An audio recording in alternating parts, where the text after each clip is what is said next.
চট্টগ্রাম তো এটা আসলে আজকে নতুন করে বলার কিছু নাই।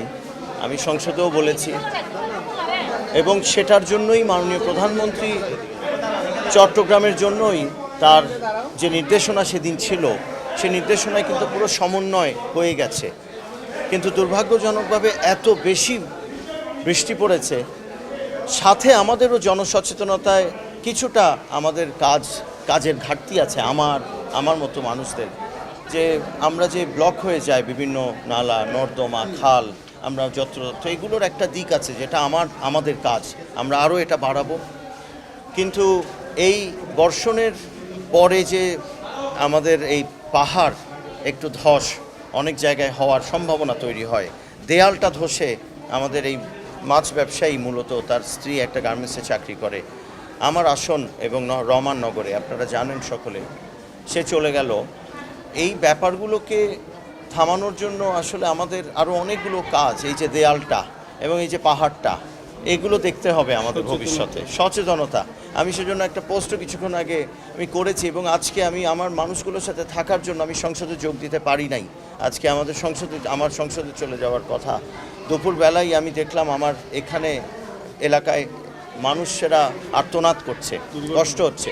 এই সমস্যার সমাধানের জন্যই তো ইনশাআল্লাহ মাননীয় প্রধানমন্ত্রীর নেতৃত্বে 19 সদস্যের কমিটি হয়েছে, যেখানে মাননীয় মেয়রকে হেড করা এবং তার আন্ডারে এখন পুরো CDA, PDB, army, armed forces, ওয়াসা সকলে কিন্তু সম্মিলিতভাবে কাজ করছে। অতএব সময়ের ব্যাপার এগুলো সমাধান হওয়া, কিন্তু এই সময়টাতে আমাদের অনেক কিছু করার আছে জনপ্রতিনিধিদের এবং আমাদেরও সাধারণ জনগণের দিক থেকেও, আমাদের যারা নেতৃবৃন্দদের, যেমন আজকে এই ঘটনা ঘটলো, সাথে সাথে বাংলাদেশ জাতীয়তাবাদী দলের এটা স্বীকার করতে হবে, আমি দলের হই আর না হই, এই আমাদের নেতৃবৃন্দরা সাথে সাথে এসে পুরো দায়িত্বটা নিয়ে পুরো বিষয়কে তাকে বের করে আনা থেকে শুরু করে মেডিকেলে তার সন্তানকে পাঠানো এবং এই লাশ মৃতদেহকে এখানে রেখে বাদবাকি ব্যবস্থা করা।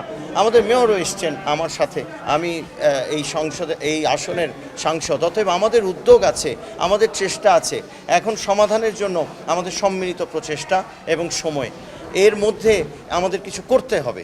এই কিছু করতে হবে, এটাই আমার একমাত্র বক্তব্য এবং সেই করাটা মাননীয় প্রধানমন্ত্রী আমাদের নেতা জনাব তারেক রহমান করিয়ে দিয়েছেন। তার কারণেই কিন্তু আজকে আমরা সম্মিলিতভাবে চট্টগ্রামের সবগুলো সংস্থা একসাথে কাজ করছে। এবং পানি কিছু জায়গায় আগে দেখতাম এসে ওখানে রয়ে যেত বৃষ্টি না হলেও, এখন দেখছি বৃষ্টি থেমে গেল, পানিটা চলে গেছে, অর্থাৎ কাজ হচ্ছে। কিন্তু সেই কাজের বদৌলতে আমরা যে পুরো শহর শান্তি পাবো, সেটার জন্য হয়তো আমাদেরকে আরেকটু সময়ের অপেক্ষা, সাথে আমাদের কিছু জনসচেতনমূলক আমাদের অ্যাক্টিভিটিস করা দরকার এবং সাধারণ জনগণকেও একটু খেয়াল রাখা দরকার। আমরা কিভাবে এই যে পলিথিন এটা ওটা বিভিন্ন জায়গায়, এই জায়গাগুলোয় জনসচেতনতামূলক কাজ আমাদের করতে হবে এবং মানতে হবে। বাদবাকিটা আমাদের কিছু করতে হবে, আমরা প্রতিনিধি হয়েছি, আমাদের কাজ আছে, সেই কাজের জন্যই আজকে আমি এখানে। এবং আমি মাননীয় প্রধানমন্ত্রীকে আসলেই ধন্যবাদ দিতে চাই যে কি না হতে পারতো যদি এই সমন্বয়টি তিনি সেদিন করে না দিতেন, যেটি 35 বছর ধরে প্রাক্তন মেয়রেরা অথবা আমাদের জনপ্রতিনিধিরা খুঁজছিলেন, যে আমাদেরকে জলাবদ্ধতার জন্য হোক, লোকাল গভর্নেন্সের জন্য হোক, একসাথে আমাদেরকে একটা সুযোগ করে দেন কাজ করবার। সেই সুযোগ কিন্তু এই 2-2.5 মাস আগে আমাদের প্রধানমন্ত্রী করে দিয়েছেন 19 সদস্যের কমিটি করে দিয়ে। চট্টগ্রাম সেই অর্থে কিন্তু এখন সম্মিলিত সমন্বিত উদ্যোগের মাধ্যমে এগিয়ে যাচ্ছে। বাদবাকিটা আমরা চেষ্টা করব, আমরা কাজ করব। আর তাদের দায়িত্ব, তারা যে কষ্ট পেয়েছে আজকে, আমি এবং আমাদের মেয়র মহোদয় দুজনই এখানে এসছি, উনি চলে গেছেন, আমি বলে যাচ্ছি যে তাদের সন্তান, তাদের যা যা এখানে করার আছে পড়াশোনার বিষয়, তারপরে পাশের বাড়িতে দেখলাম তার তিনটে মেশিন, সেলাই মেশিন পাশের বাড়ির পুরো ভেঙে গেছে, সেটাই তার উপার্জনের একমাত্র মাধ্যম ছিল।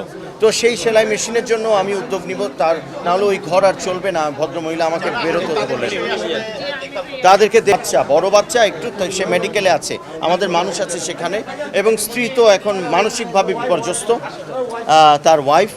আর আরেকটি বাড়িও, সেটাও বিধ্বস্ত হয়ে গেছে, সেখানে মানুষের অসুবিধা হয়নি, তবে মেশিন সবগুলো নষ্ট হয়ে গেছে, উপার্জন ক্ষমতা হারিয়ে ফেলছে পাশের বাড়ি। আর তার তো হাজব্যান্ড যে মারা গেল, মাছ বিক্রি করে সে বা মাছের ব্যবসা করতো, সে তো চলেই গেল। তিনি গার্মেন্টসে একটা ছোট চাকরি করেন। তো দেখা যাবে যে তাকে কিভাবে স্বাবলম্বী করা যায়, যেন এই দুটো বাচ্চাকে নিয়ে তিনি জীবনটা অতিবাহিত করতে পারেন এবং পড়াশোনা করাতে পারেন বাচ্চাদেরকে। এই ব্যাপারে আমি দায়িত্ব নিলাম।